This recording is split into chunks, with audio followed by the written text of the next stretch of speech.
Buenas noches a todas las personas que ya están en la sala y a las que se van a ir agregando a este coloquio del Centro PEN de República Dominicana que hacemos todos los jueves. Hoy tenemos un invitado de lujo. Todos los invitados son de lujo, pero este particularmente por dos cosas. Uno, por la extrema calidad de su obra en sus diferentes planos. Y segundo, porque es una de las personas más cordiales que yo conozco en el campo de la literatura. Así que hay muchas cosas que celebrar de César Sánchez Vera, poeta, narrador, dramaturgo, a quien le damos la bienvenida a este coloquio. Gracias, hermano Aquiles. Un abrazo grande para ti. Gracias por la deferencia de la invitación. Saludo a Inocencia, bienvenido, a Gregorio y a los demás que se van sumando. Estoy aquí a la orden de ustedes y me parece que exagera un poquito en los méritos, pero vamos a ver si salimos. Bien, César, vamos a hablar un poco de tus comienzos como escritor. Háblanos un poco de cuándo se te despertó el gusanito de escribir, eh, cómo comenzaste, cuáles fueron tus primeras lecturas, etcétera. Bueno, yo soy de un batey donde no había ni siquiera biblioteca, no había posibilidad de lecturas. Pero ya yo tenía el amor por la literatura de manera auditiva, porque en los raditos de barrio, de pueblo, tú escuchabas las novelas radiales y escuchábamos también la grande poesía amatoria en voz de Juan Gibre, en voz de otros declamadores, y por ahí fui conociendo la literatura de manera auditiva. Pero yo no había llegado a la escritura. Empecé a hacer cositas en la primaria y era escribiendo composiciones y eso. Incluso como anécdota te doy que a veces la maestra me sorprendía que yo escribía a veces 4 o 5 composiciones para 4 o 5 amiguitos míos de el tema del amor o el día de Juan Pablo Duarte o el día de la madre. Y yo pensaba que eran vagos, que no tenían, que eran flojos, que no querían hacer el trabajo. Y era que Dios no le había regalado la habilidad de contar historias. Y a mí me la habían regalado. Entonces yo pensaba que todo el mundo tenía el mismo regalo, el mismo talento. Entonces una maestra se dio cuenta de que eso me estaba ocurriendo y empezó a incentivarme. Y me daba poemas sueltos para leer. Luego ya en eso de séptimo, octavo grado, eh, en la escuela Francia Nueva en Villa Duarte y en mi natal San Pedro de Macorís, los maestros me decían, por ejemplo, dile a César en el quinto C que venga acá. Y cuando me llevaban, era, no, que aquí llega una visita y queremos que tú declames un poema de Salomé Ureña de Enríquez, o que declame un poema de Arturo Pellerano Castro, o de José Ángel Huesa, cualquier cosa de esa, ¿me entiendes? Entonces ahí me fui involucrando en la poesía y comencé a acercarme. Ya cuando estoy aquí en la capital, en el bachillerato, empecé a escribir cositas, pero cuando llego a la universidad es que comienzan mis lecturas. Comienzan mis lecturas a través de un amigo que se llama José Figueroa Guílamo, que me introdujo en la poesía española. Y ahí comencé a hacer mis primeras lecturas. Entonces comencé a escribir ya con un sentido del oficio, no con ánimo de publicar ni nada de eso, sino a escribir cosas. Entonces fui juntando poemas y poemas ahí. La primera vez que leo en público se lo debo a que Miguelín de Mena, en el Conde había una actividad y él había leído un poema mío que se llama Duarte con París, que luego fue musicalizado por Manuel Jiménez. Y dijo, yo voy a leer este poema de un muchacho que está en el público porque él no tiene valor para subir a leerlo. Entonces, así comencé yo a dar cositas en público. Pero todavía yo no estaba en eso. Luego, en algunas revistas como en CEPAE y en algunos periódicos, empecé a escribir, mandaba colaboraciones de poesía, pero con un seudónimo de mujer. Yo escribía bajo el nombre de Oliva Trenton. Y así escribí algunos poemas con ese seudónimo. Por ahí comencé, Aquiles. Okay. Tú has escrito poemas, escrito narrativa, ha escrito teatro, tiene una amplia producción en literatura infantil y juvenil. De todo, ¿cuál es el área donde tú más te sientes satisfecho? Hacia donde tú más tiendes. Eso es muy difícil para mí, porque yo escribo para varias audiencias al mismo tiempo. Pero yo originalmente soy poeta y al final de cuentas el poeta es el que manda. Entonces a veces en el teatro o en la novela alguien siente que hay un poeta que está detrás. Pero a la hora de escribir, por ejemplo, en infantil juvenil, prefiero el teatro infantil en verso. Eh, pero si es para adultos, pues bueno, prefiero la poesía y el teatro para adultos. La narrativa es para mí muy demandante, la hago, pero sé que es un género de pantalones largos y lo respeto mucho la novela, respeto mucho el ensayo. Bien, háblanos un poco como de la cocina. ¿Cómo se te ocurren las ideas? ¿Cómo tú las trabajas? ¿Cuál es el trabajo del escritor antes de publicar un poema o un texto? Generalmente yo no publico un poema solo, un poema único, sino que generalmente los agrupo. Eh, Antes tenía prisa por publicar, ya no.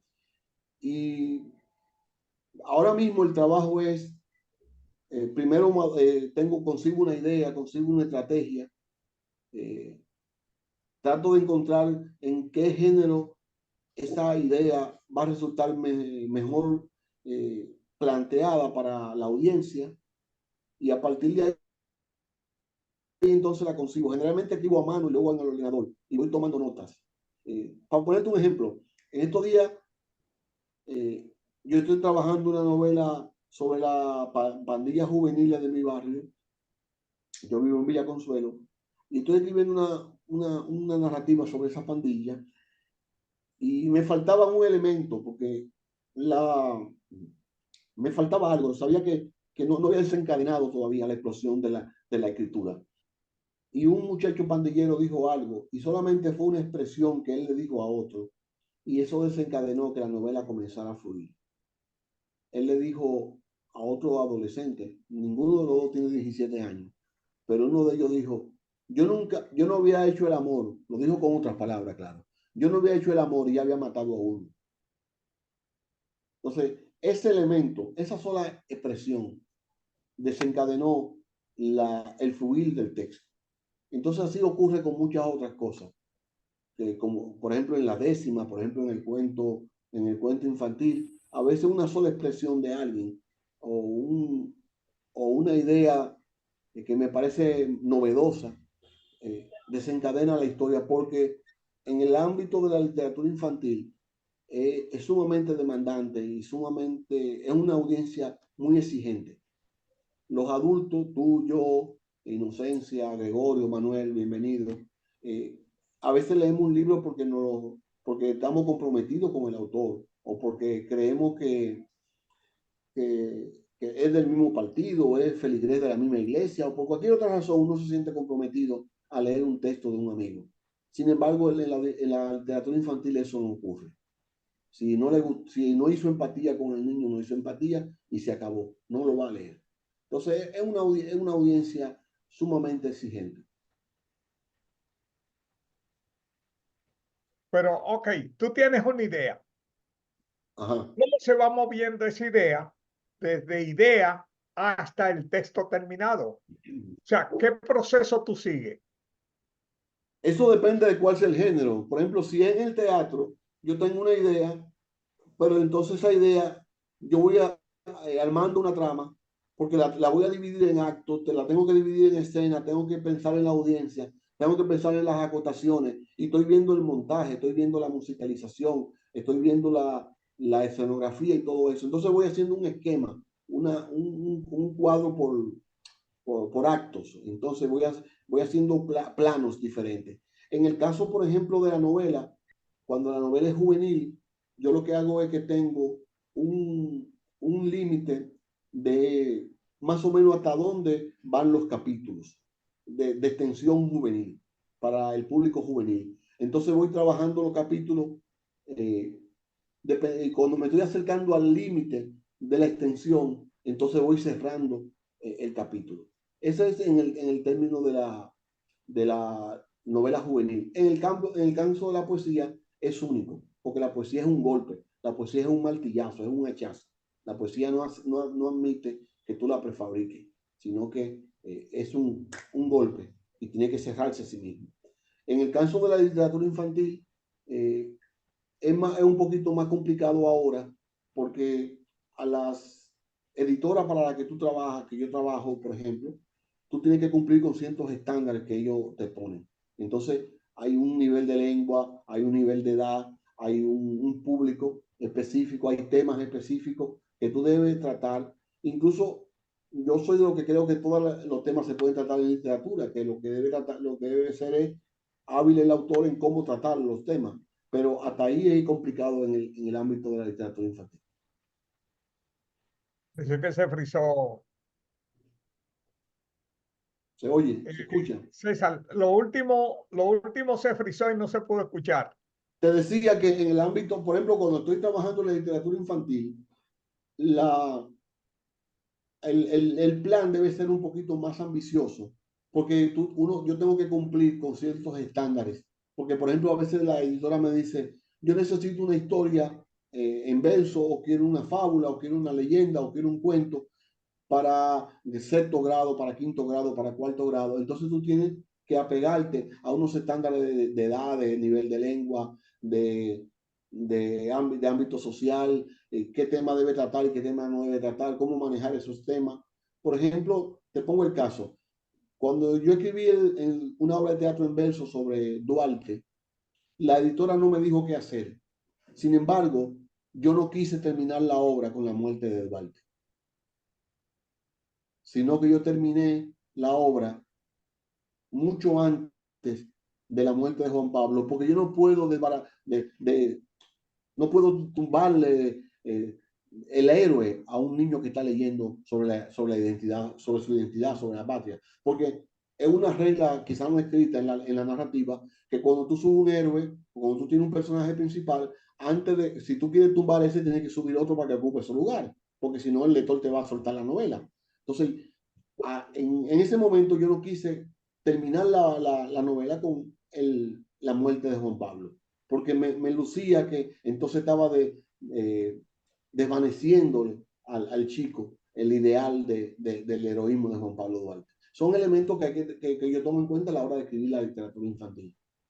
Otra cosa, por ejemplo, que tomo en cuenta en la literatura infantil es que los temas, el tratamiento o el tema no puede ser de fácil encuentro en el Internet. Te voy a poner un caso. Yo escribí una obra infantil que se llama Un marinero de 10 años, en donde la historia la está contando un niño que se llama Chris y es un niño que desde pequeño quería ser marinero, todo su sueño era marinero.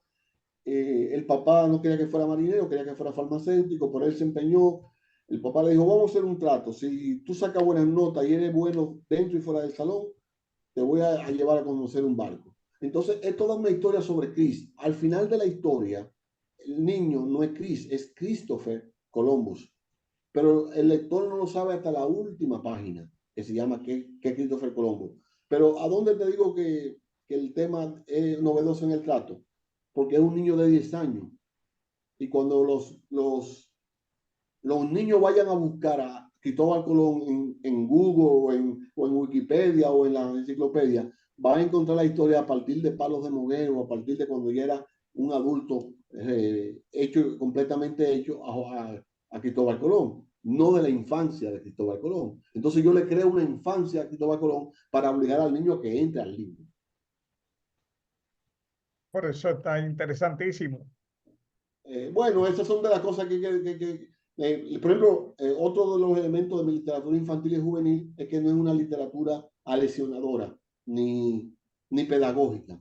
Yo no escribo para decirle al niño que se porte bien, ni que se cepille los dientes, no, no. Eso es cuestión del papá, la mamá o el tutor.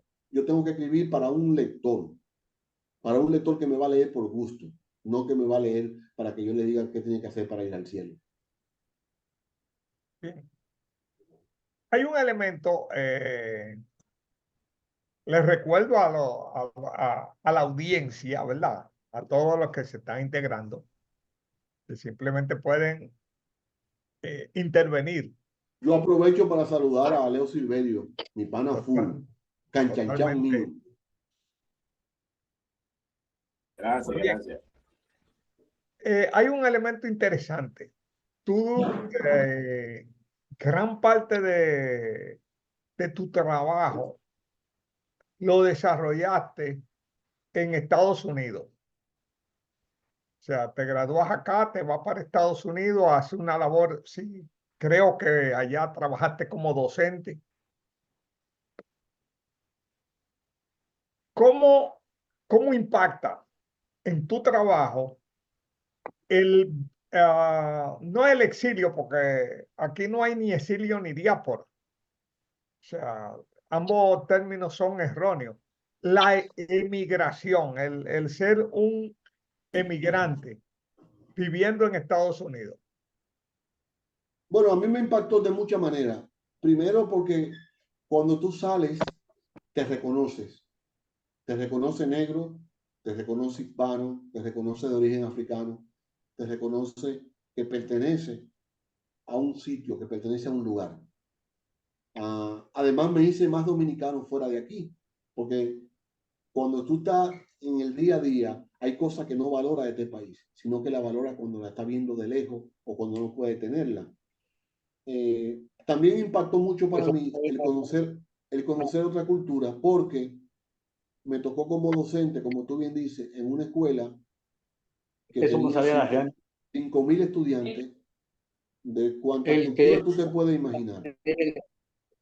Y toda esa cultura te van dando algo que se va sumando a la tuya, como si fuera una suerte de mosaico. Entonces tú te vas empapando de cosas que te van formando integralmente como ser humano.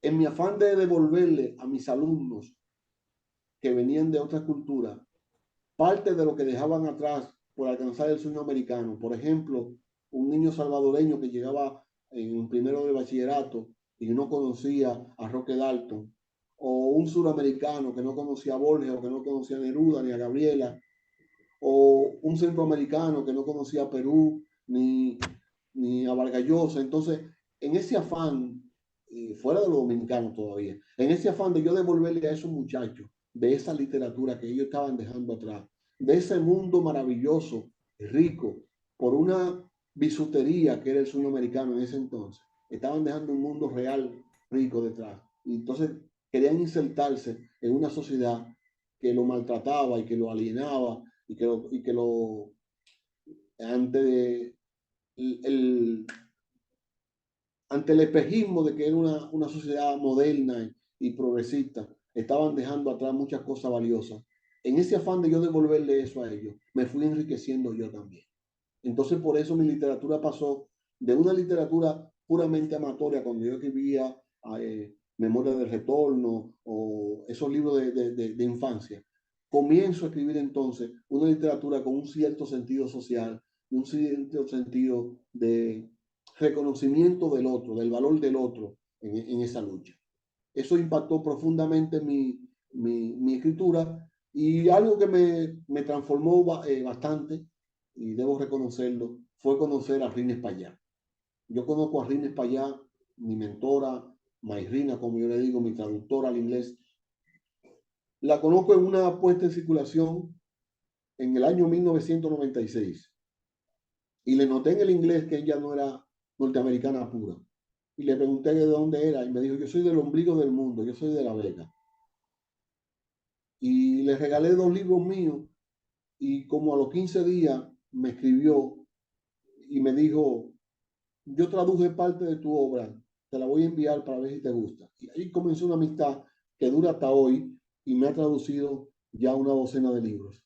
Y eso me impactó mucho porque Rina, no solamente conmigo, sino con Diógenes Abreu, con Juan Matos y con cientos de escritores más dominicanos que viven en el exterior, Rina lo puso en otra lengua para que los norteamericanos también supieran de nosotros, para que no solamente era Julia Álvarez, no solamente era Junot, no solamente eran los que llegaron antes o los que tuvieron éxito, digamos, a nivel de librería, sino las otras voces de los dominicanos que también escriben. Y eso me impactó mucho también. Hablando precisamente de ese sector de nuestra emigración, yo he visto que en Estados Unidos se dan como dos grupos hasta cierto punto diferenciados. Hay escritores dominicanos, supongo que porque se fueron ya formados, o sea, después después de la adolescencia a Estados Unidos, que han seguido escribiendo en español y han hecho prácticamente su obra en español dentro de un mercado que básicamente es en inglés. Pero hay otro tipo de escritores que, porque nacieron allá o porque se fueron muy pequeños, como el caso de Junot, y creo que fue el mismo caso de Julia Álvarez, y el caso de Elizabeth Acevedo, Angie Cruz, etcétera, han ido desarrollando su obra principalmente en inglés. Eh, Háblame un poco de eso en tu experiencia. Sí, ciertamente existe. Y para los que emigramos ya después de adultos y que tuvimos que aprender rudimentariamente la comunicación en inglés allá, es un poco difícil escribir en inglés porque crees el filtro afectivo de que tú no te sientes cómodo no, diciendo en español algo con una fluidez y un nivel de calidad, digamos, óptimo y que no tiene eso mismo en otra lengua. Entonces, eso ocurre con esos escritores, como en el caso mío, que escriben en español y son traducidos al inglés. Hay otros que escriben en inglés, como es el caso de Julia Álvarez, que Julia Álvarez necesita una traductora en español, porque ella no escribe en español. Incluso habla poco en español. Ella escribe en inglés le traducen al español. En el caso, por ejemplo, hay muchas autoras a la que Kiani Antigua le está traduciendo al español lo que ella escribe en inglés también. Y existen esos dos mundos, pero también hay otros mundos. Existe el que escribe en inglés y le traducen al español, escribe que escribe en español y le traducen al inglés. Y también hay otros que escribimos en español o en otras lenguas y no han podido insertarse a veces en el medio porque los temas que están tratando a veces no son del focus de las editoras norteamericanas. ¿Me entiendes? No todo el mundo, Perfectamente. no todo el mundo escribe con el foco pensando en que le van a publicar. Hay temas que son muy apetecibles por las editoras norteamericanas y el que escriben sobre esos temas, pues tiene quizá una mayor ventaja para ser publicado. A mí recientemente me acaban de publicar 3 novelas en la Universidad de Texas, en Arte Público Press, con una traducción de Rini Payá al inglés. Fueron escritas en español primero las 3 novelas, pero para que eso ocurra, primero tuve que tener una buena traducción de Rini Payá y luego que el tema fuera apetecible para la editora, porque tienen que darse esos elementos. Allá hay una gran cantidad de escritores escribiendo en español y que no tienen una presencia en las editoras norteamericanas, sino que están en las editoras privadas, digamos, Taíno Editores o Books Smith de Edgar Smith, o fueron publicados incluso por René Rodríguez Seriano en Puerto Rico, en Media Isla, o fueron publicados por José Alejandro Peña en Pensilvania, por Obsidiana Press. Entonces, son muchas editoras privadas que le aceptan los trabajos y le publican los trabajos a los escritores en español ante la imposibilidad de cruzar a una editora grande de nombre en inglés.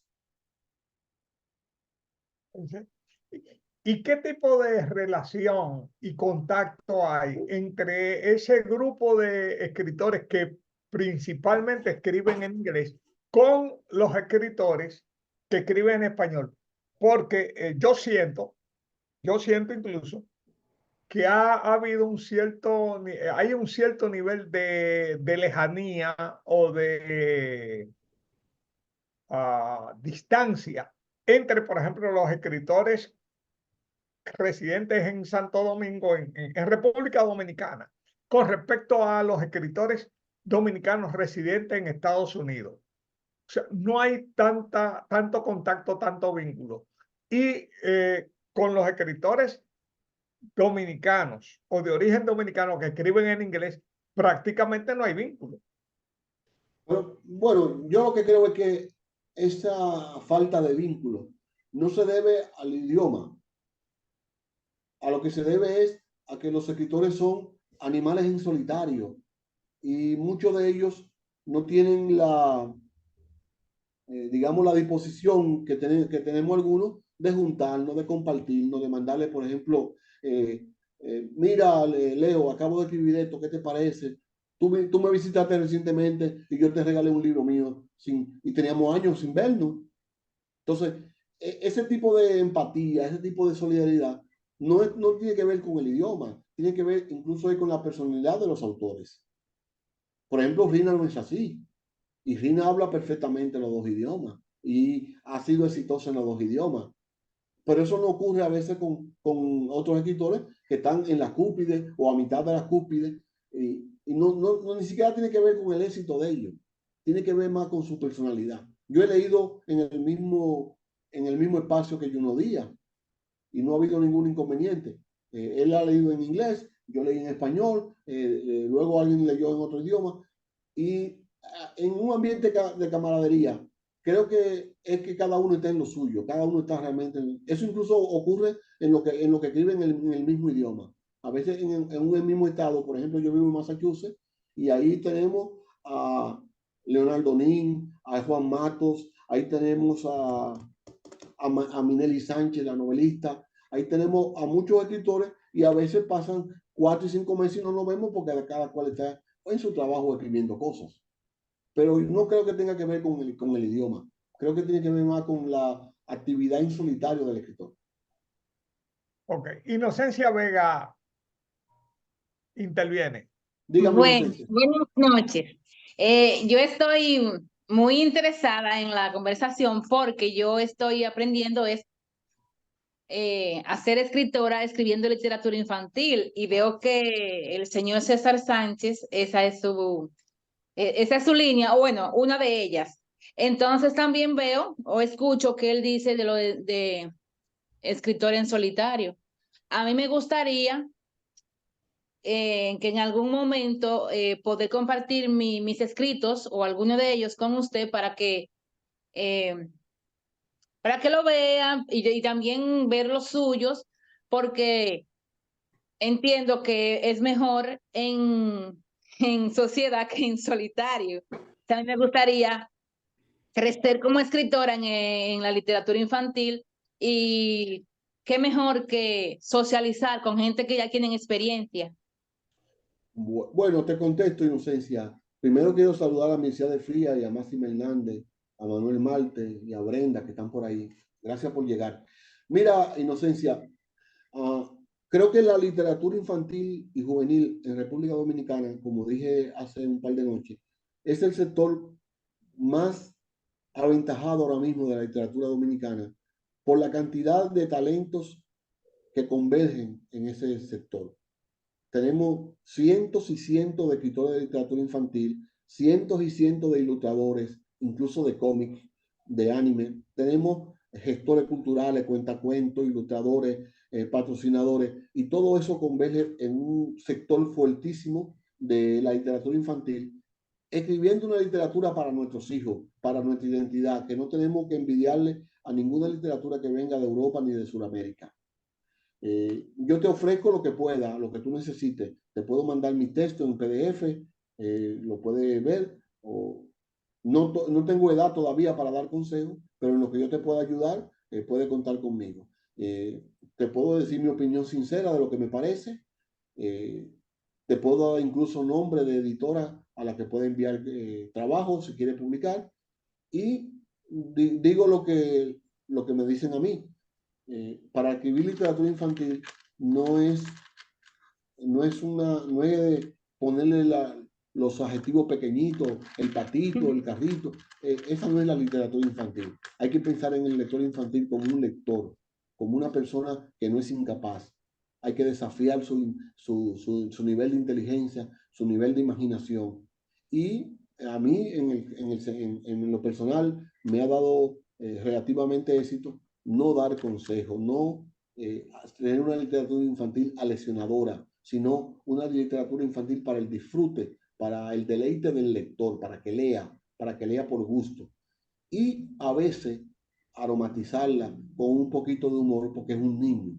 Pero básicamente es eso. Yo no concibo la literatura como una especie de lectura obligada para el niño, como si fuera un castigo. Creo que eso es lo que, a grandes rasgos, lo que te puedo decir. Y nada, tener la pasión porque el niño te lea, por decirle al niño lo que tú quieres, ponerte en el lugar de ellos, ver lo que ellos están haciendo. De hecho, yo a veces voy a las librerías infantiles y me siento en la silla pequeña para ver el mundo desde los ojos de ellos. Me pongo a ver qué libro tocan, en qué libro se detienen a ver, sobre qué tema quieren que les cuente. Entonces, por ahí parto. Bueno, pues muchas gracias. Yo entonces a través de Aquiles Julián me voy a poner en contacto con usted porque realmente estoy muy interesada Lo sobre que, ese aspecto. lo que yo escribo pertenece a mis amigos. No te preocupes, no hay problema con eso. Ok, muchas gracias. Bien. ¿Quién más? Vamos a Mircía de Frías. Sí, buenas noches a todos. Buenas noches, mis hijas. Le lanzo mis bendiciones desde lo alto, para que Dios bendiga y cuide a cada uno de ustedes en todos los escenarios que se muevan. Alguien hablaba que musas estaban detrás de uno, pero yo aprendí que Dios habla de detrás de uno y da muy buenos consejos. César, usted dijo que no tiene edad todavía para dar consejos. Yo se lo creo, pero me interesaba era preguntarle, ¿a qué que usted le llama temas apetecibles? ¿Como cuáles temas para esas editoras? Porque don Aquiles ha planteado esto muchas veces, de que debemos exactamente pensar, sea en novelas, cuentos, nuestra propia poesía, que también vaya dirigido a muchos sectores, pero sobre todo a la gente, a esos migrantes que tenemos en los Estados Unidos y en otros lugares, España. ¿A qué es que usted le llama temas apetecibles? Y luego que en la medida, yo le voy a enviar por ahí o a través de don Aquiles, mi correo electrónico para que me envíe si le es posible, esas últimas, por lo menos las últimas dos obras, las más recientes suyas, donde usted dice que la puede enviar en PDF, Ya, porque hay muchos libros que uno no los consigue aquí en el país. Muchas ya. gracias. Bueno, mis hijas, gracias. Yo te enviaré lo que no tengo compromiso editorial, que son unos cuantos libros. Mira, en el tema de apetecible, hablábamos sobre las editoras norteamericanas, básicamente. Ellos tienen temas como, por ejemplo, la problemática haitiana, la identidad del haitiano. En el tema de los dominicanos, para ellos es apetecible el contar lo dominicano, pero desde Estados Unidos, desde otra lengua. Por ejemplo, Angie lo hace muy bien, Kiani lo hace muy bien, por ejemplo, Juno lo hace. O sea, es contar lo dominicano, pero en inglés. Eso es apetecible para ellos. Para ellos no es apetecible ya el tema de Trujillo, por ejemplo. Para ellos para esa editora norteamericana ese tema ya no es apetecible. Hay otros temas más apetecibles, por ejemplo, el tema de las relaciones tóxicas, la juventud, la rebeldía de la juventud, la ciencia ficción y las novelas negras son apetecibles para la editora norteamericana. Ahora, todos los temas pueden ser tratados y el autor lo que tiene que es contar su verdad, decir lo que quiere decir. Uno no tiene que seguir el ritmo de lo que digan las editoras, sino escribir su propia obra. Yo lo decía en el sentido de que a veces uno quiere entrar al mercado norteamericano, por ejemplo, entrar al mercado español o entrar al mercado mexicano, y tiene que saber cuál es lo que está pidiendo esa editora para tú poder entrar. En el caso, por ejemplo, mío, cuando yo entré a Santillana, yo primero revisé más o menos lo que ellos estaban haciendo y entré y ya voy por 15 libros en Santillana. Pero es una cuestión de saber qué quieren ellos del autor, porque ellos a fin de cuentas tienen una empresa y esa empresa vende. Te voy a poner un caso y escúchame que me ponga de ejemplo. Yo tengo como técnica con las editoras, cuando le estoy vendiendo un producto, si ellos me sugieren un título y el título no es no muy impositivo para mí, yo acepto su título. Por ejemplo, Alestia de Haití, que era una novela que me publicó Santillana y ahora me publicaron en inglés, no se llamaba así originalmente. La editora me pidió, ¿le podemos poner Alestia de Haití? Entonces, yo lo que hago es que digo, si no es muy impositivo el título, si no me lacera mucho, pues yo lo acepto. Incluso en las ilustraciones, si no es muy lacerante, pues yo lo acepto. Porque a fin de cuentas es una empresa y ellos van a vender algo y nadie vende lo que no les gusta. Nadie vende con lo que no se siente cómodo. Entonces, es una política de seguir siendo tú, de tener identidad, de publicar lo que tú quieres y armonizar eso con el mercado. No sé si me doy a entender, mis ciencias. Sí, perfectamente, lo entiendo bien y es un buen consejo. Aunque usted no esté tan viejo o muy añejo para aconsejar, es un excelente consejo. Muchas gracias. Seguiremos después de otros, si hay oportunidades. Con Gracias. gusto, viejo, con gusto. Saludos desde Moca, República Dominicana. ¿De Moca? Sí, de ¿No es Moca, Moca. Misiones? Correcto. Yo he estado ahí en la isleta como abogado defendiendo a algunas personas. También abogado.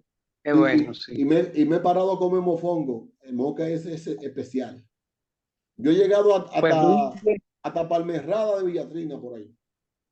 sí, yo vivo exactamente a menos de una esquina de los mofongos, de ese mofongo que usted ha venido. Sí. Mofongo tan popular a nivel nacional. Moca está en mi corazón porque ahí nació Juan Antonio Alix. Sí, claro, increíble. Ya. Y muchos otros. Esto es una cantera, Moca es una cantera de poetas y de escritores. Claro que sí, claro que sí. Leo Muchas gracias Cipriano. por su... César, buenas noches, querido Buenas hermano. noches, Leo. Un abrazo, hermano. Te veo ahí luciéndote. Estás explayado en tus aguas. Estoy bromeando, César. Tuve que medicarme por el asma, por aquí estoy de frente. Ah, caramba, qué pena. Pero bueno, tú eres un guerrero, tú vas para adelante. Mira, César, siempre se ha planteado una teoría que la planteó, por ejemplo, Miguel Delibes, el escritor español, y le trajo ciertas situaciones. Él decía, para yo escribir bien, no tengo que leerme al Quijote. Porque antes de Miguel de Cervantes, ¿a quién se leyó, a quién se referenció o a quién buscó para leer, para escribir el Quijote? Entonces él decía que sí había que tener una referencia, había como una especie de dicotomía, de contradicción, que sí debía de haber una experiencia cultural, intelectual, si se quiere, literaria, pero que al mismo tiempo debía uno tener ese sentido creativo nato, decía Miguel Delibes. En el caso de la literatura infantil, que para mí resulta No. Es que tenía cierto problemita aquí. Sumamente difícil. Cuéntame, dime.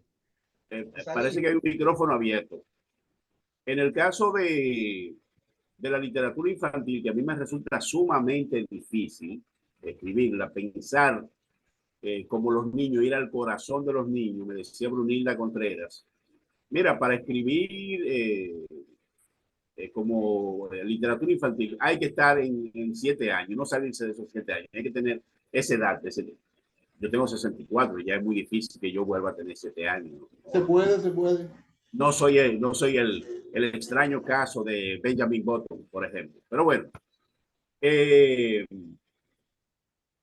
¿cuáles son las cualidades? O cuáles son, o más bien no las cualidades. ¿Tú crees que hay que tener ese sentido creativo o que hay que tener la técnica o ambas cosas a la vez para escribir buena literatura infantil, por supuesto?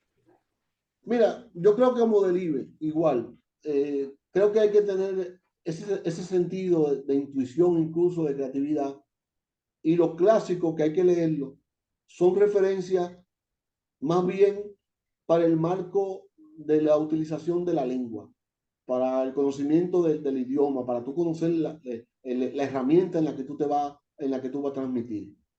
Pero leerte el Quijote no te hace un Vargas Llosa, no. No, tú tienes que tener eso que tenía Vargas Llosa, eso que tiene Vargas Llosa antes de leértelo, de leerte el Quijote.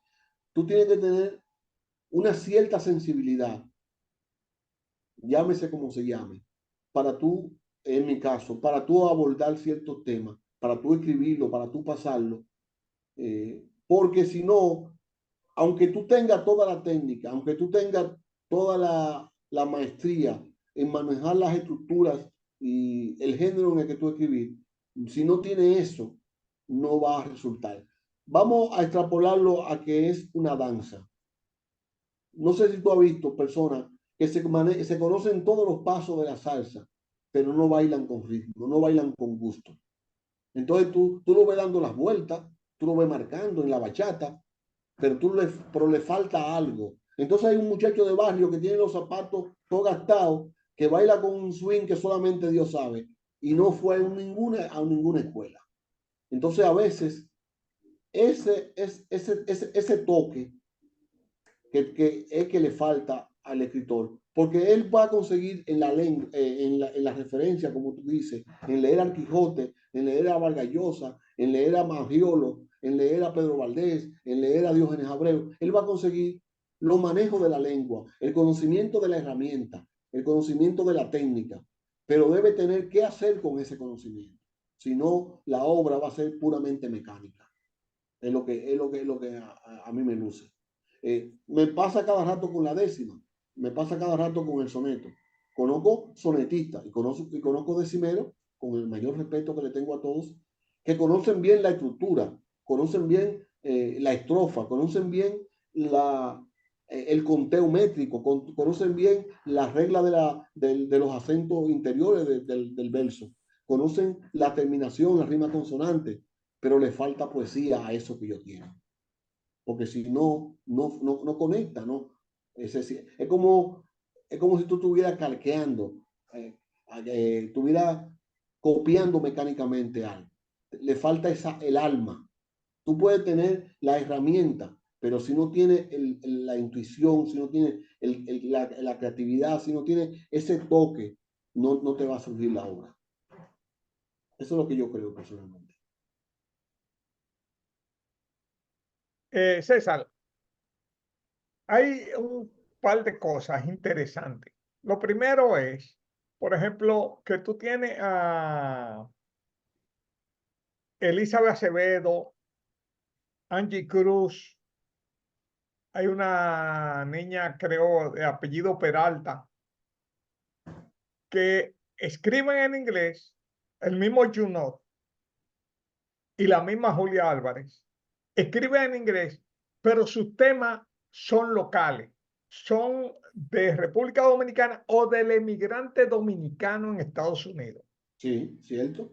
Y sin embargo, han logrado una resonancia. Y han logrado una resonancia no solamente por su talento como narradores, sino por los temas que tratan. Cierto. Entonces, para mí, hay una cierta curiosidad de una parte del mercado norteamericano hacia la emigración dominicana y la cultura dominicana por el peso numérico de los dominicanos que ya existen en Estados Unidos como una de las migraciones más fuertes a nivel latino, si no me equivoco. Sí, cierto. Pero hay un segundo elemento interesante. También hay un elemento también interesante que hay que explorar. Si hay algo que caracteriza a la sociedad norteamericana, esto tú sabes más que yo, porque lógicamente yo siempre he estado viviendo acá. Visito Estados Unidos ocasionalmente y la experiencia es que el norteamericano, o sea, la sociedad norteamericana te hace sentir siempre que tú eres un extranjero allá. Y como te hace sentir un extranjero, a ti o sea, tú tienes la necesidad de afirmar tu nacionalidad porque es una sociedad que repele la inmigración. Por ejemplo, un extranjero viene a República Dominicana y fácilmente pierden el sentido de extranjería porque esto es una sociedad que absorbe la gente. O sea, aquí, por ejemplo, Levy, eh, nadie o sea, no se siente china, se siente dominicana. Yo conozco hijos de españoles que no se sienten para nada español, se sienten dominicanos, porque nosotros tenemos una cultura que integra, pero esa no es la situación en Estados Unidos. Entonces, para mí, hay una necesidad de los hijos de dominicanos, que aunque son norteamericanos de nacimiento, están en un país que no los acepta como parte de, y tienen que asumir la dominicanidad porque no le queda de otra. Y ese es un mercado también que necesita o desea conocer un poco su historia y sus raíces. Eso es lo primero. O sea, yo creo que en Estados Unidos ya hay un mercado lector para la literatura dominicana, se produzca allá o se produzca aquí, porque hay un sector, por ejemplo, mucha gente se va a Estados Unidos y son semianalfabetos. Ese es digamos, el 95% de todo el que se va a Estados Unidos es un semianalfabeto. Es un analfabeto funcional. Son gente de muy escaso nivel cultural y económico que se la van a buscar. O sea, es la mayoría de la inmigración. Pero Tienes los razón, hijos, tienes los hijos razón, que Aquiles. nacieron allá, no.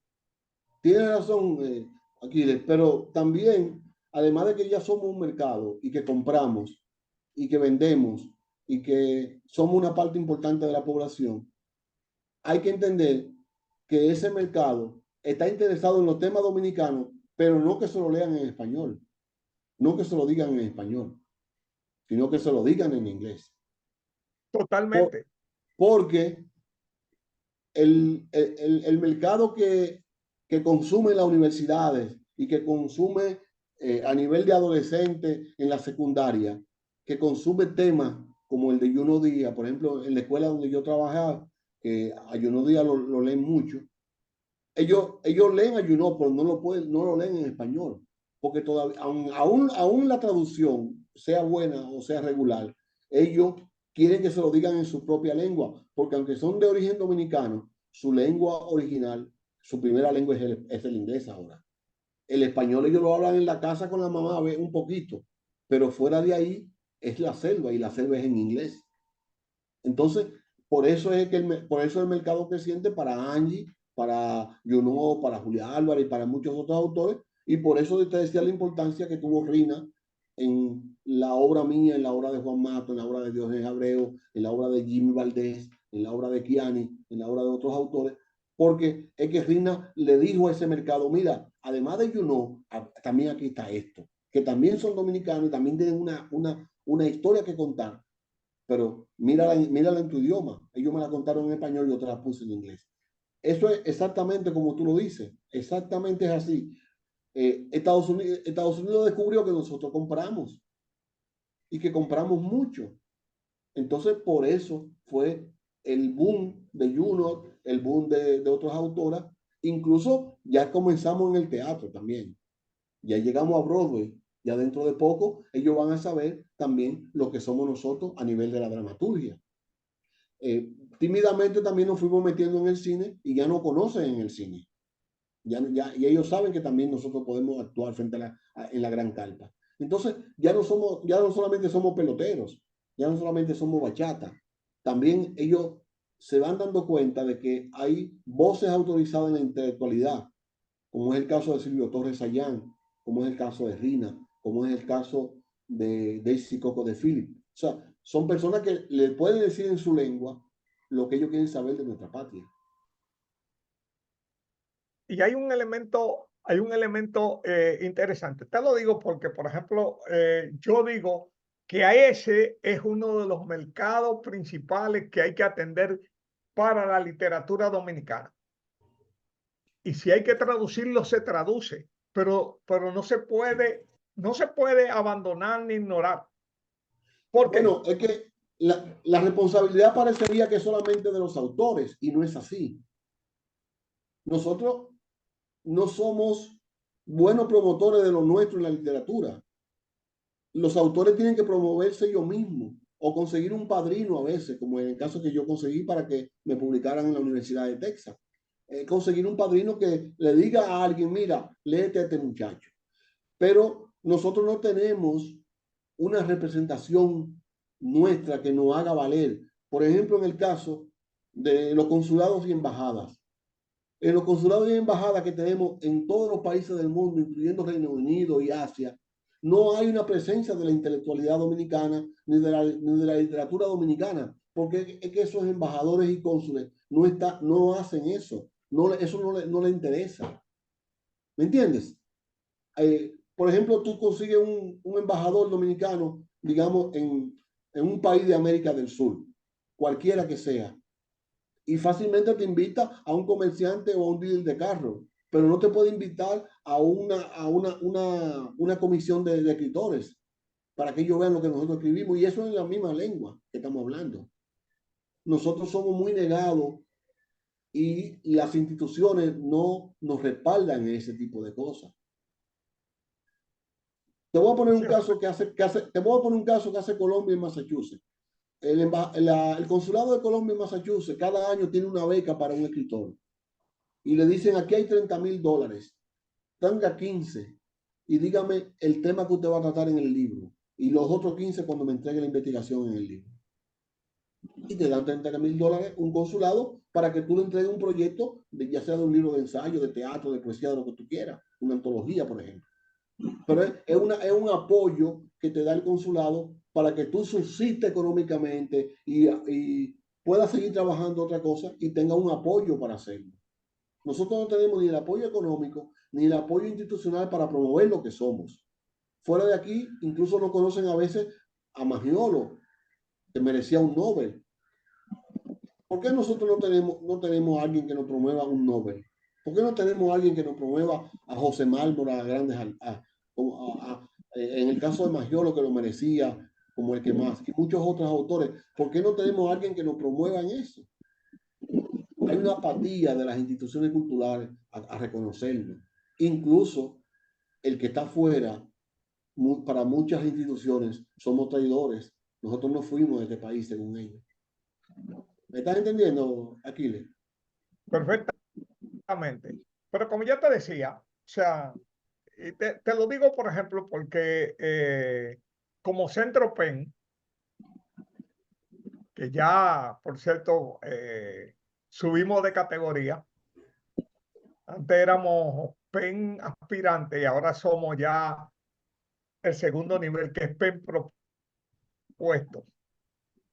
Y esperamos que ahora en septiembre en Oxford, Inglaterra, pasemos a centro PEN totalmente operante.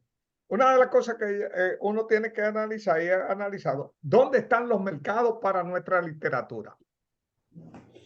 Y hay un elemento, hay un segundo elemento que yo quiero conversar contigo, porque, como te dije, tú tienes más experiencia ahí. La experiencia no sería, sino tal vez un conocimiento más cercano que el mío, por haber vivido tanto tiempo en Nueva York. ¿Ok? En Y es el Massachusetts. siguiente. Las pandillas. Ahora mismo, la pandilla de los trinitarios, que es una de las pandillas más activas en Estados Unidos,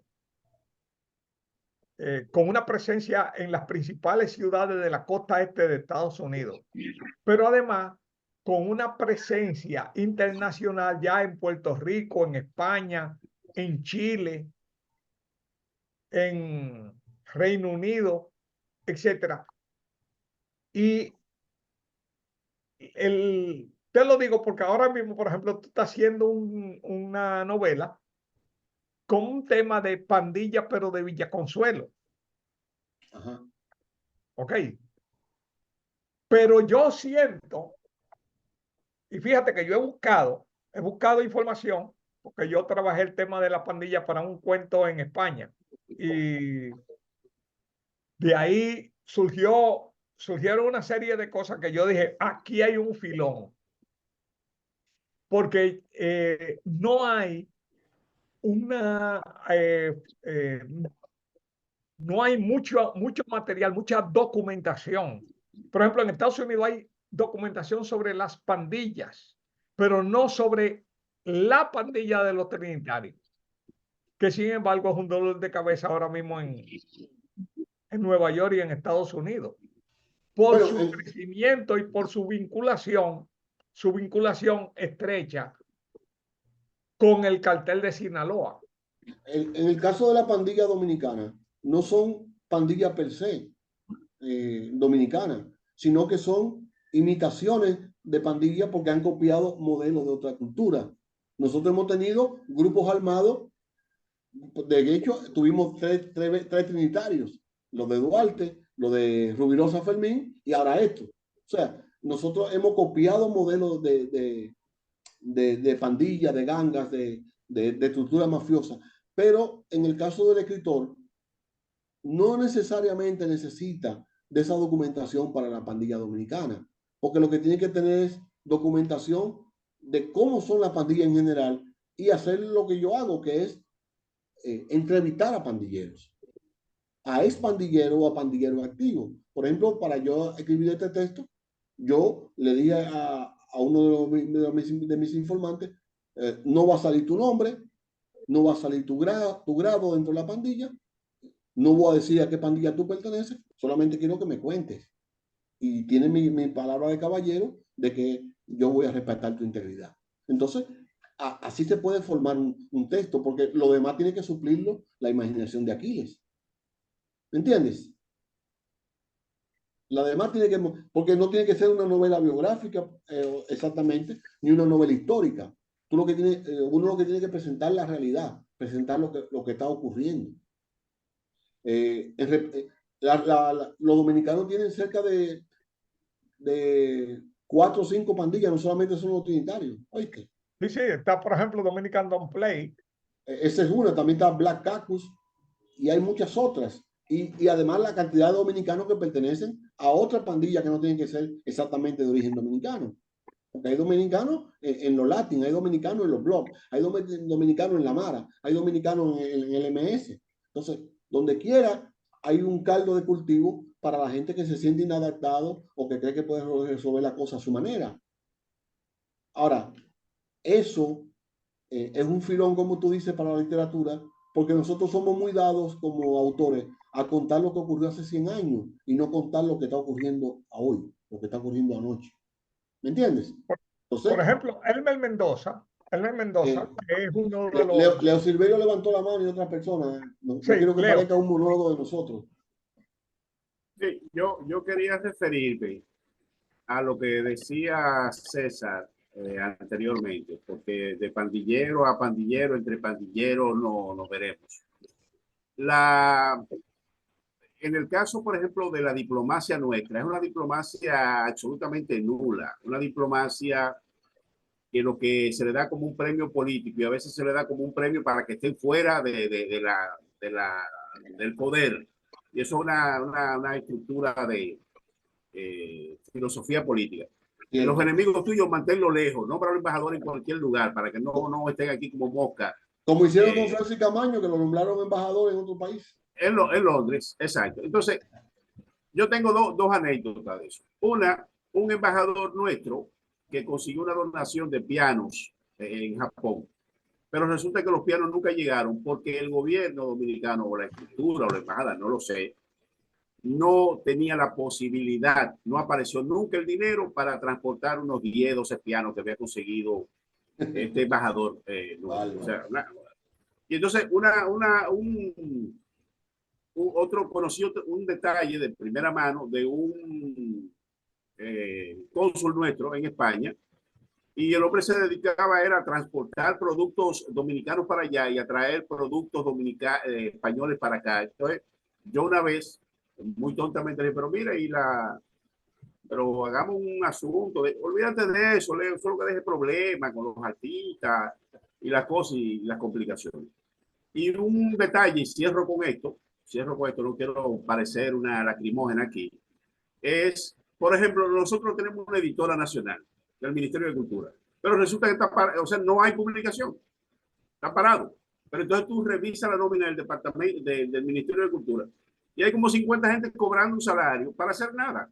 Entonces dices, pero esto es como es la cosa, o sea, habiendo un departamento, una editora nacional para publicar textos, no querrá decir que todos los textos, pero bueno, que presenten, no sé, en poesía 5 libros, en cuento 2, en novela 0, ninguna. Pero no presentan nada. Entonces hay un grupo de gente, porque ese es parte del caldo de cultivo nuestro, que como dijo el señor presidente, en su propuesta de reelección, vamos a cambiar ese marco cultural, ese marco de acción, que yo espero que sí, que realmente eso se concretice, porque como tú dices, César, tú escribes el libro, también tienes que ir en tu guaguita, en un taxi a cargarlo para llevártelo a tu casa, también tienes que llevarlo a la librería, también tienes que ponerte a invitar a los amigos, también tienes que salir a venderle a las instituciones privadas, públicas, el libro, cómprame como si fuera una especie de limosna, cómprame 10 libros, cómprame 3 libros, y después de eso entonces te compro 10 libros, pues te hice el favor, César, te quiero ayudar, oíste, porque tú eres mi amigo, te compré 10 libros, entonces después de eso duran 6 meses para pagarte qué sé yo, 15,000 pesos, 17,000 pesos. Como que no es justo, realmente. Quería decir ese comentario un poco en plan de desahogo. Es doloroso. Yo anoche pensaba, si el Centro Cuesta del Libro funciona, ¿por qué la editora nacional no puede tener una tienda para vender la literatura nuestra? Tú no puedes comprar el libro ganador del premio de poesía de hace 5 años porque no aparece para que te lo vendan. No hay dónde comprarlo. Había una librería en la zona colonial que era del Ministerio de Cultura, pero creo que la cerraron. Por eso hace muchos años que la cerraron. Eso estaba cerca del Alcázar. La librería estaba en las Atarazanas, Sí. cerca donde estaban los bares. Eso de repente alguien lo cerró y la última situación que se supo fue, de primera fuente, pues se publicó en Diario Libre, era que los ratones, las polillas se estaban comiendo todos los libros que estaban ahí y nadie hizo nada por recuperar una inversión que no es del Estado, que yo quiero que la gente entienda esa cosa. Es una inversión nuestra con nuestros impuestos que se pagan toda esa gente y que se pagan todos los libros y que se paga el agua que se toma la señora ministra, que es mi amiga. Tuve la oportunidad de picotear, de trabajar con ella en un programa que se llamaba Tarde en la Noche, pero amor no quita conocimiento, de verdad, y es un lastre no de ella, Es un lastre que venimos arrastrando y que deberíamos de en algún momento enmendar, cambiar. Y ya con esto me callo. Y el sitio ideal para poner una librería del Estado no es en la zona colonial ni es por ahí, es en la Plaza de la Cultura, Cierto. que espacio hay de sobra y es céntrico, asequible, Y con parqueo. porque irse a la zona colonial, eso es incómodo, pero realmente se necesita un espacio donde los libros fluyan, Mira, porque aquí le voy a aprovechar para decir algo también que me está lacerando hace rato. Sé de instituciones educativas aquí y de bibliotecas, de las pocas que hay, que nada más hay 2 o 3, en donde a la persona se le está restringiendo el paso hasta por el tipo de pelo que lleva. Y si tú entras con un afro, se te ponen al lado. ¿Qué tú buscas, qué tú buscas aquí? ¿Qué andas buscando? O sea, hay una actitud ante el ser humano que es dominicano, ante el usuario de la biblioteca, que debe cambiar, porque si queremos tener lectores, no podemos tener ese tipo de actitud. También, por ejemplo, tú no puedes, hay un código de vestimenta ahora para entrar a la biblioteca, tú no puedes entrar con sandalias, no puedes entrar con bermuda, una serie de cosas que se la están poniendo muy difícil a los usuarios jóvenes para que vayan a nuestra librería. Un asunto que en este país hay 4 bancas de apuestas por cada esquina y nada más hay 2 bibliotecas activas en la capital. Entonces, yo creo que eso se le está yendo de la mano también a las instituciones culturales de este país. Hay que hacer algo eso por ahí. realmente ese tipo de disparate, responde a gente que no es lectora, No, que no es perfectamente. lectora ni es amante de los libros, o sea, A burócratas, a burócratas. un pegote que pusieron ahí y entonces se ponen a inventar una serie de normas loquísimas que no tienen nada que ver. Si no va en cuero, me explico, ¿cuál es el problema? O sea, tú no puedes imponerle normas no, usted no puede entrar aquí si usted tiene un afro. Pero vean, ¿qué tiene que ver el afro con la lectura? O sea, eso es frescura, me explico. Ese tipo de gente lo que hay es que ponerla en público y para decirle, ñame abiertamente. Manuel Marte, Dígame, Manuel. No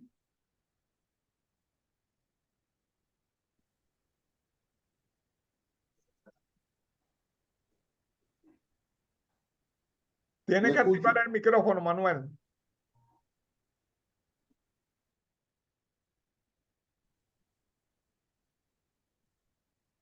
Un saludo a Osvaldo, que está aquí en el grupo. Un abrazo, hermano. Gracias por venir. Eh, Escuchan. ahora sí, Manuel. Sí, sí. Adelante. Oh, buenas noches a todos, a César.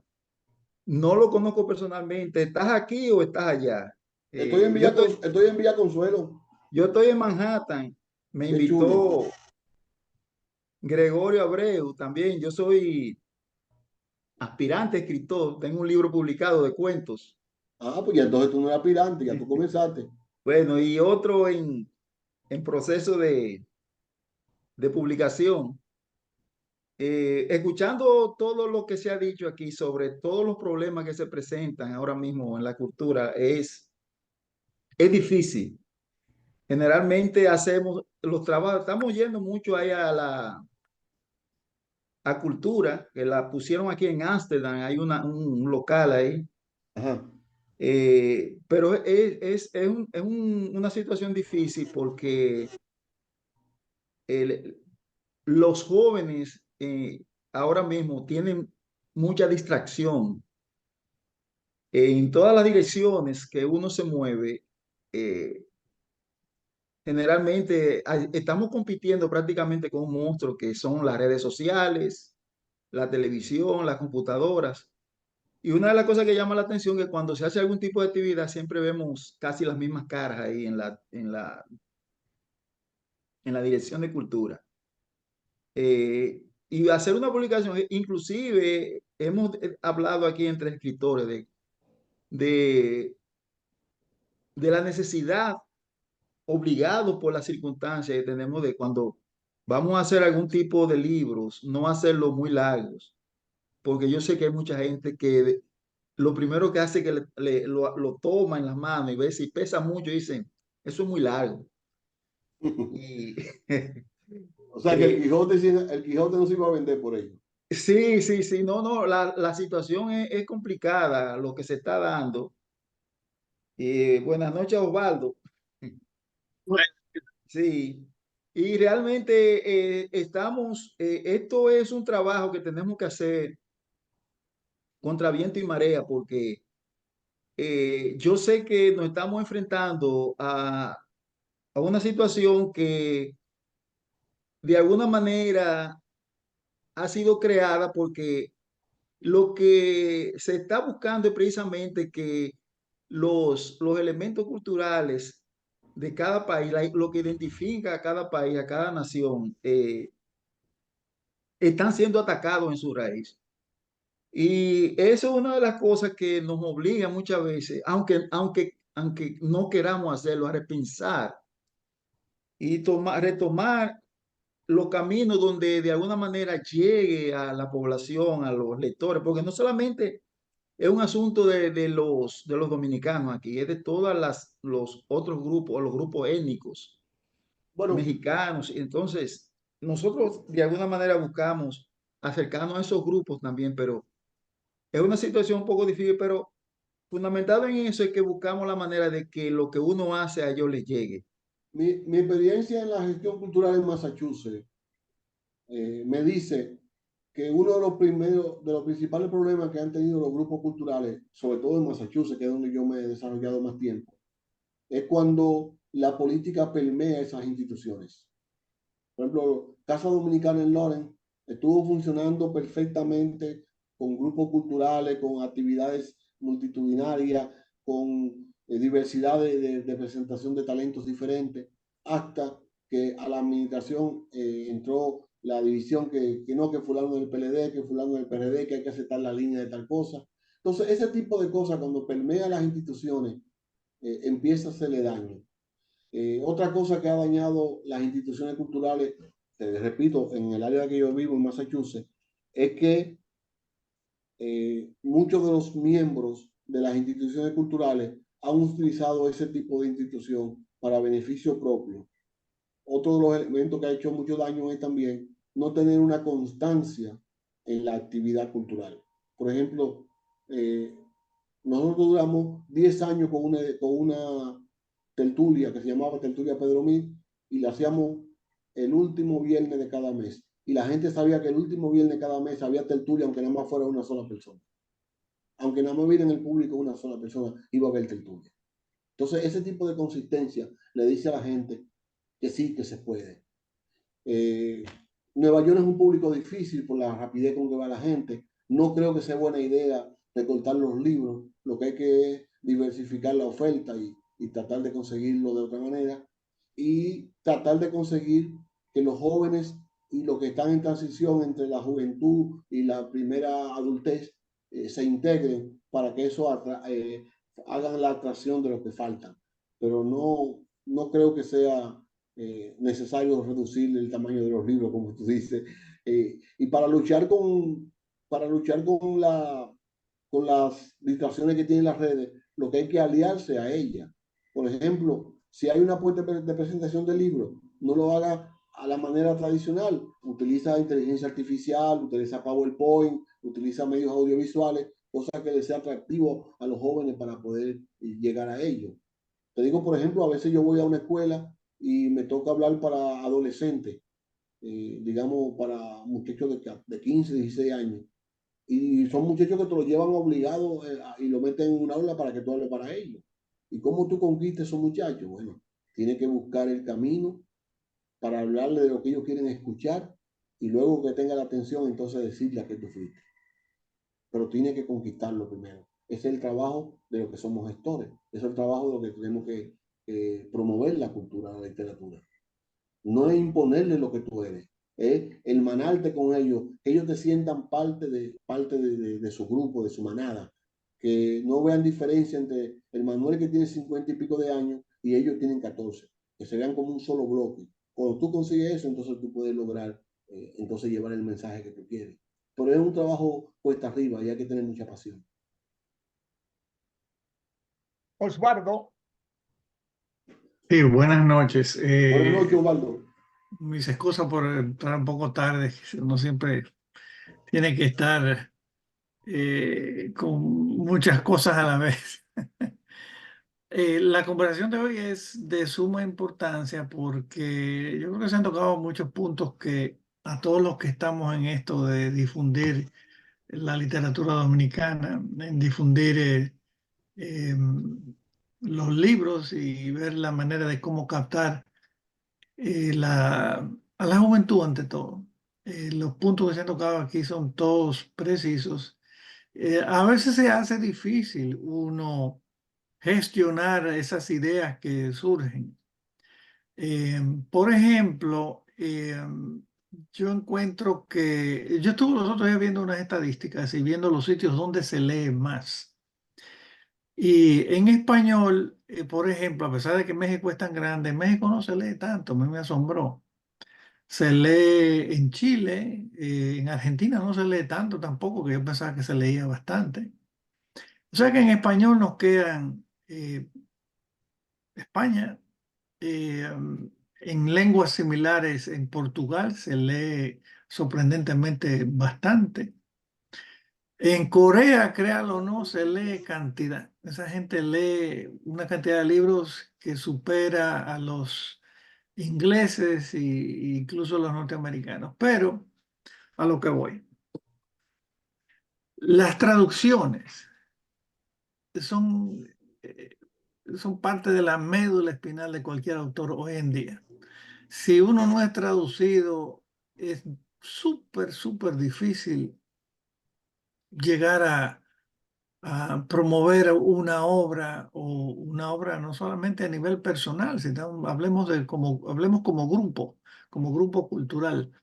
Nuestras obras van a encontrar mucha dificultad en tener una mayor difusión o una difusión más rápida, digámoslo así, si no encontramos la manera de traducir con mayor velocidad. Si hay algo que nuestras instituciones deben promover como primera línea, tendría que ser los servicios de traducción, facilitar las traducciones. Eso yo creo que sería a todos los niveles, a nivel eh, de política de Estado con relación a la cultura y también incluso a nivel, digamos, puro comercial, ¿no? No nos fijemos siempre en el Estado. Y lo que sí el Estado puede promover la educación de gente que traduzca, puede promover económicamente la actividad de los traductores.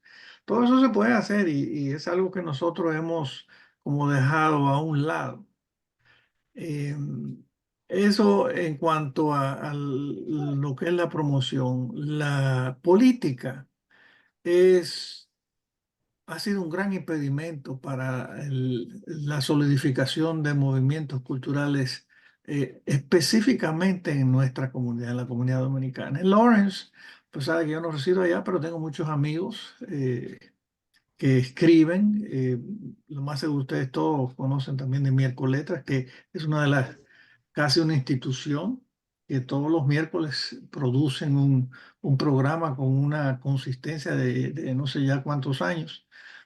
Y es asombroso el trabajo que ellos han hecho en el sentido de que allí no entran solo los dominicanos, allí entra gente de Colombia, entra gente de México, entra gente, o sea, han logrado de ampliar el espectro de participantes de tal manera que nuestras voces ya son conocidas también en diversos países. Es un esfuerzo quizás tímido, pero tiene las características que César mencionó. La consistencia dicho sea de paso, vamos a darle crédito también aquí a Aquiles, que ha mostrado muchísima consistencia en lo que llevamos realizando los programas eh, en esta plataforma. Consistencia es algo muy importante. Y en lo segundo, la política tiene que estar fuera, porque eso no une, sino que divide. Nosotros aquí, yo resido en la ciudad de Miami, tenemos ahora mismo, tratamos de impulsar 5 autores, hemos empezado a tratar de impulsar una nueva, eh, una nueva idea de cómo publicar, cómo promoverse. Estamos trabajando en eso. Y sí, una de las cosas más importantes ha sido que nos ha ayudado a progresar con relativa rapidez en lo que nos hemos propuesto, ha sido justamente dejar la política afuera, porque si hay algo que divide y no que une es la política. Así que estoy totalmente de acuerdo en que si queremos triunfar, las agrupaciones que formemos, las corrientes que nosotros impulsemos, tienen que estar manteniendo ese punto en jaque. Siempre tratar de que no incurra en nuestra actividad. Lo otro, los jóvenes. Ciertamente, si son los jóvenes de descendencia dominicana, aquí hay que hablarles en inglés. Hay que traducirnos al inglés. No sé en qué forma las representaciones de nuestro gobierno pueden ser los facilitadores, pero nosotros teníamos que empujarlos a que ellos actúen en esa dirección. Mientras eso no lo hagamos, estamos perdiendo el capital de que hemos estado hablando aquí, de que eso es un mercado que ya existe, al que ya se le está escribiendo, pero no hemos conformado una especie de coalición de autores. Y el caso a mí no soy muy conocedor de la escena neoyorquina, pero lo que siempre escucho es lo mismo, que en Nueva York realmente el yoísmo predomina en gran cantidad y que la política también ha echado a pique muchísimos de los proyectos que se han tratado de consolidar allá. Así que los que estamos hablando aquí, vamos a ver si aprendemos de los errores que hemos cometido o lo que ha cometido nuestra comunidad en el pasado, para ver cómo los evitamos, a ver si empezamos a impulsar esfuerzos de traducción al inglés primero, quizá porque nuestra comunidad eh, tiene muchos representantes valiosos en los Estados Unidos y se nos presta, además de que es conveniente, que aquí se lee bastante en inglés, mucho más en inglés. Y lo otro es captar las ideas, lo que propone Aquiles, y si hay algo que representa, aunque no sea del lado positivo, la dominicanidad, pero es algo que genera interés, como las pandillas, pues tenemos que saber que sí, que ese es un tema que tenemos que tocar de una manera u otra, y, y empezar a buscar qué otras cosas son los que le interesan a nuestros jóvenes, los que están de este lado. Los que están allá, eh, no se puede, como dijo, no sé si fue Aquiles o César o ambos, eh, no se puede promover literatura si ni siquiera hay donde se consiguen los libros. Eso es lo primero, allá en República Dominicana es de las primeras cosas que tenemos que promover. Más lugares de acceso a libros, de que no se malgasten, como dijo César, ahí gente, o no creo que fue César, bueno, quien sea, que se gasten salarios en personas que están supuestos a manejar un presupuesto para imprimir libros que nunca imprimen y hacer presentaciones que nunca se presentan. Hay que exigir como ciudadanos también. Así que por ahí es que tenemos que empezar a crear los métodos de presión y ver cómo nos juntamos cada vez más para hacer fuerza. El PEN es un vehículo que yo pienso que en la medida que sigue avanzando con sus proyectos puede ser un vehículo de esos. Eh, pero no debiéramos solamente abocarnos a solamente un canal, sino seguir desarrollando a otros más que también concurren. Bueno, se acabó Yo mi discurso. siempre, yo siempre ahí, nosotros tenemos que mirar un poquito hacia atrás. Por ejemplo, fueron los escritores, no los estados, los que apoyaron y trabajaron el Ulises de James Joyce. O sea, los escritores trabajando con independencia. Siempre mi experiencia, yo soy un poco alérgico a los estados y a los gobiernos, porque la experiencia mía en República Dominicana ha sido que esa vaina no sirve para nada. No ha servido y todavía sigue siendo un Ineficiente. Sí. tollo. O sea, hay gente que tú dices que están puestas no para hacer cosas, sino para impedir que llegue alguien que haga cosas. Sí. Yo estoy convencido de que aquí se nombra gente exactamente con la intención de que no, de que sea el Sucede. tapón que impida que se haga cosas. Porque alguien que hace es incómodo. O sea, Gregorio levantó la mano hace un rato, Aquiles. yo creí que él estaba aplaudiendo. Gregorio,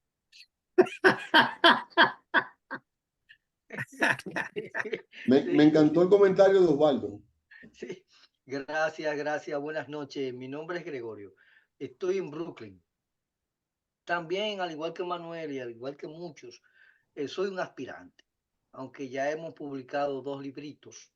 Como me critican mucho porque yo digo 2 libritos. Pero son libros de verdad. Entonces, es entre cuentos y poemas. Son 2 libros. El último lo acabo de hacer ahora en febrero del 23. Entonces, yéndonos por la parte de las traducciones, es cierto, hay que buscar una gente que nos traduzca para nosotros llegar a mayor público y que se nos vea nuestra intención de escribir, nuestras condiciones de creadores. Entonces, pero hay una cosa muy importante y es que los libros, donde quiera que sean, son costosos y no tenemos muchas veces la facilidad de imprimir un libro a no ser a nuestro propio costo. Entonces, ¿qué pasa con eso? No tenemos una casa editora.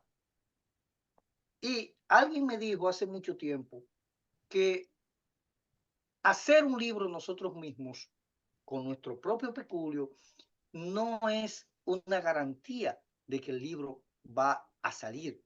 Y yo digo, pero si no tenemos quien nos promueva, quien nos dé la mano en ese sentido, ¿cómo vamos nosotros a promover?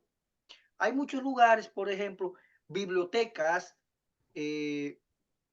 tiendas donde se venden los libros que no aceptan que uno le dé un libro, que uno le lleve un libro, porque ese es el negocio que hay que hacer. Si se quiere ver, yo nunca lo he visto como un negocio. Siempre he pensado que son llevar mis ideas a la luz, sacar mis ideas y decir, por aquí pasó Gregorio alguna vez.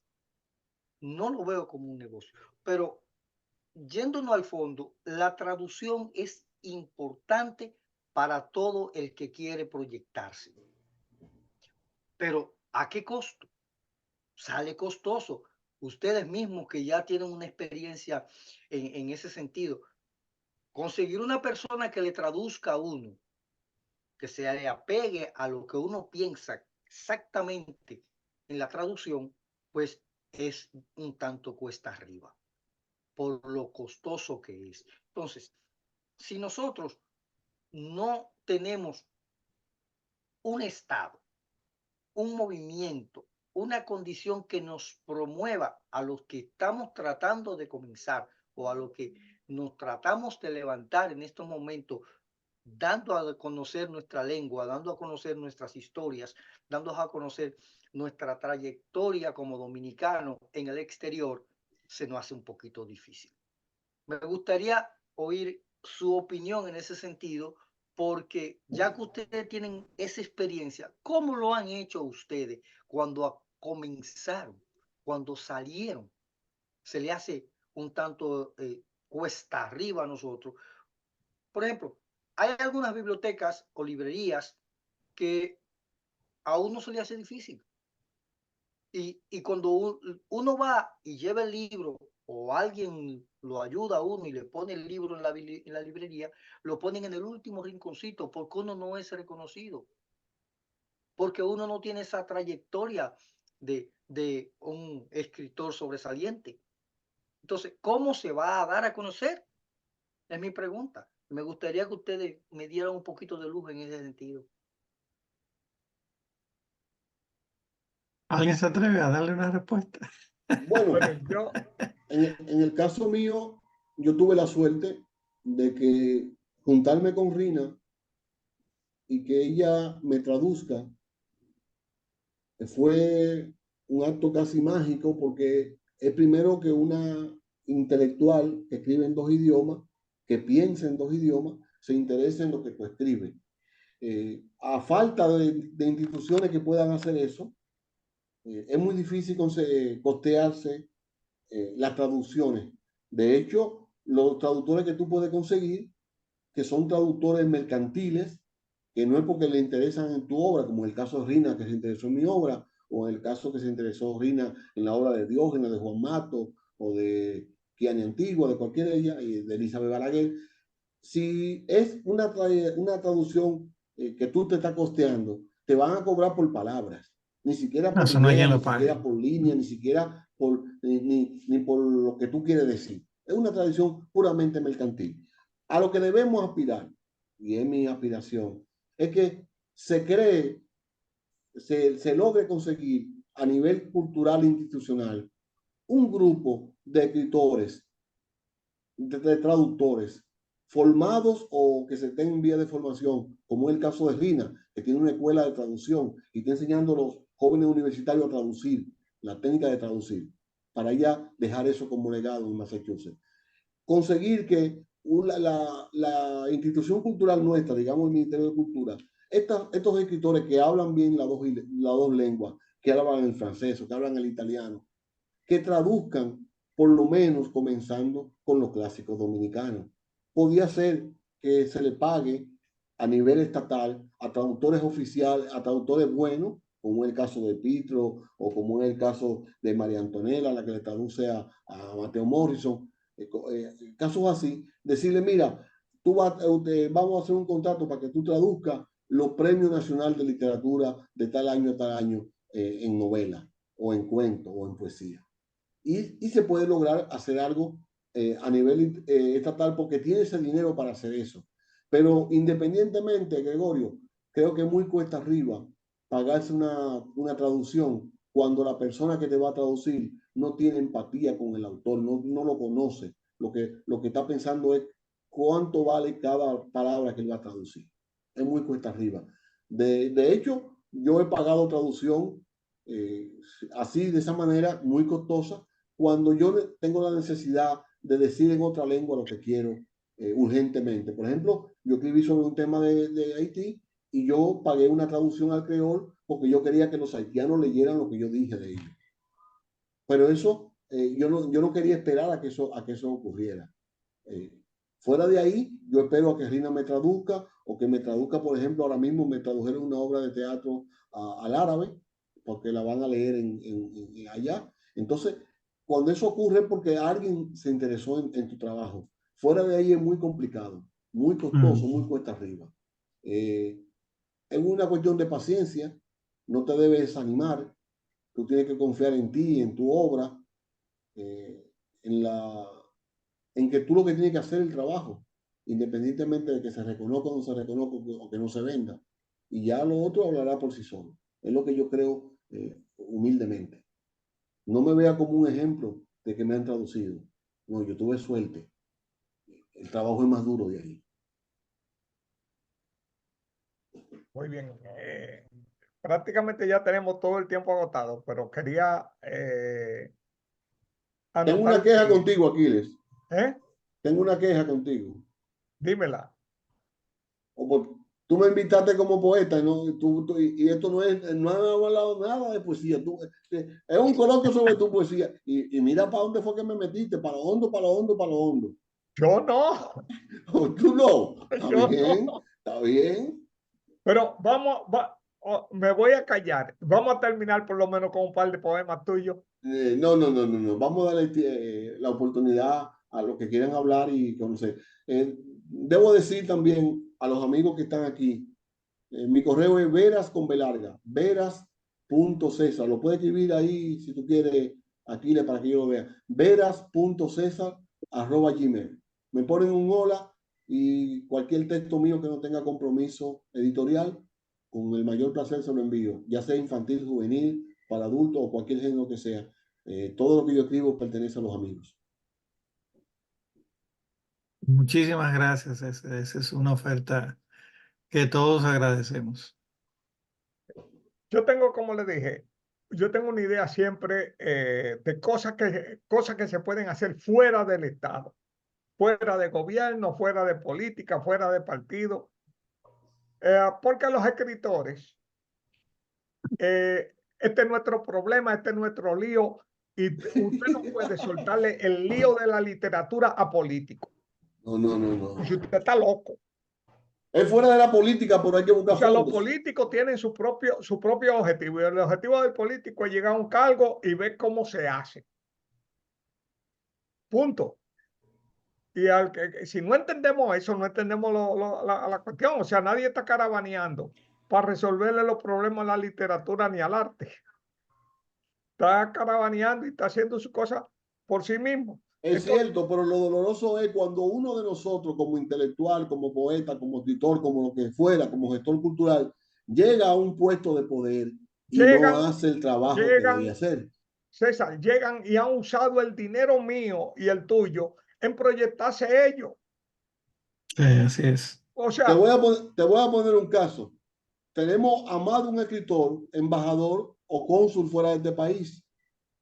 ¿Y qué ha hecho o qué han hecho a favor de la literatura nuestra? A favor de proyectándose llevar a ellos. un escritor nuestro a uno de esos países. No, proyectándose Nada. ellos. O sea, bien, para los escritores que llegan a puestos públicos, el único escritor que hay es él. Incluso, o sea, él no tiene objetivo de proyectar a nadie. ¿Me explico? Y la visión mía siempre es que hay que trabajar de conjunto. Por Cierto. ejemplo, yo estoy así manoseando, ¿verdad? Un proyecto de una antología de cuentos noir. Que estoy en eso, ok. Y usted puede ver que yo no estoy hablando de eso porque no es hablar ni hacer bulto, ni. No, es a trabajar. ¿Y cuál es el objetivo de esa antología? Mostrar 10 o 12 narradores con un cierto nivel de consistencia y buscar, hay una forma de buscar que se traduzca.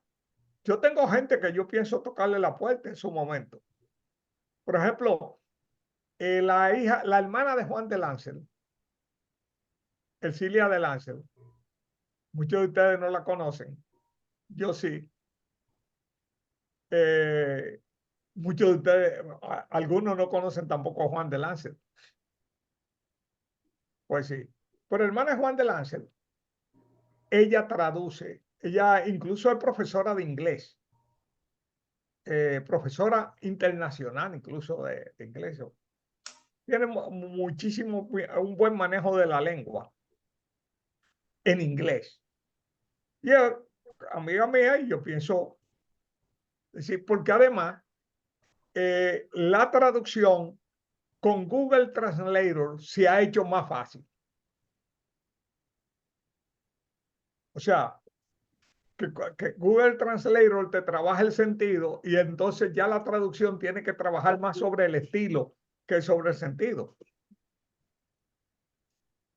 Pero Bueno, necesitamos dar a conocer, pero dar a conocer no como individuo, que es el error que aquí siempre se ha sostenido. Que todo el mundo ha querido proyectarse como individuo. Bueno, en la historia de la literatura, los individuos no son nada. Las generaciones son las que funcionan. Son las generaciones. O sea, el boom, no fue por García Márquez. García Márquez hubiera salido y no pasa nada, ni a Nobel llega. O sea, fue boom porque hubo un grupo de escritores que coincidió y trabajaron conjuntos. El siglo de oro es siglo de oro por eso. O sea, en la generación perdida es generación perdida por eso. Eran grupos. Fíjense que de un grupo a otro grupo, lo que parece que hay es como un desierto. Y no es que en ese interregno no hubo figuras destacadas, pero esas figuras no hicieron bulla porque fueron aislados. Entonces, nosotros tenemos que pensar siempre qué podemos hacer de forma conjunta para proyectarnos. Imagínate un libro que tiene 12 autores. Son 12 papás promoviendo. Bueno, 12 gente promoviendo, porque cada uno tiene un interés, es distinto a una persona que quiere que el otro le promueva, ¿me explico? Ya. ¿Me siguen la idea? Y a veces un libro tiene éxito Yo voy a decir, yo voy a promover a Gregorio, yo quiero proyectarme yo. Ahora, si estamos en un libro donde está Gregorio y estoy yo y Tobaldo, cuando estamos proyectando ese libro, cada uno tiene interés personal. No sé si está clara la idea. Y los lectores, a algún lector le va a gustar el texto mío, al otro le va a gustar el de Ovaldo y al otro le va a gustar el de Gregorio. O sea que a través de un trabajo conjunto se van construyendo las audiencias individuales. Pero aquí las personas quieren proyectarse ellos. Aquí todo el mundo se ha tratado de proyectar y todo el que ha llegado ahí a la posición en el Ministerio de Cultura o en la Secretaría de Cultura, cualquier posición, proyectarse ellos. Nunca se ha proyectado la literatura ni a los creadores. Hay sus excepciones. Al grado de que aquí se sale a viajes y a cosas. Y aquí nunca se ha invitado a nadie. Aquí todo eso se maneja por la espalda y entre minorías. Para ser justo, para ser honesto, un caso único, quizá por la grandeza espiritual de la persona que lo dirige, es el Departamento Cultural del Banco Central. Porque eso es cierto, ya de crédito. José Alcántara Almanzar tiene una labor encomiable en el Banco Central, publicando y proyectando escritores de todas las épocas y de todas las generaciones, y no importa dónde vivan. Y él no se publica en el Banco Central, él mismo. Eso es encomiable. Eso está muy bien. Eso es encomiable.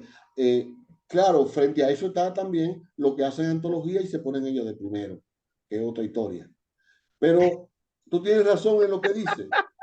Debemos aspirar a que haya una cierta empatía entre los escritores nuestros y que consideren que este es nuestro boom, que esta es nuestra generación, que no vea al otro como contrario.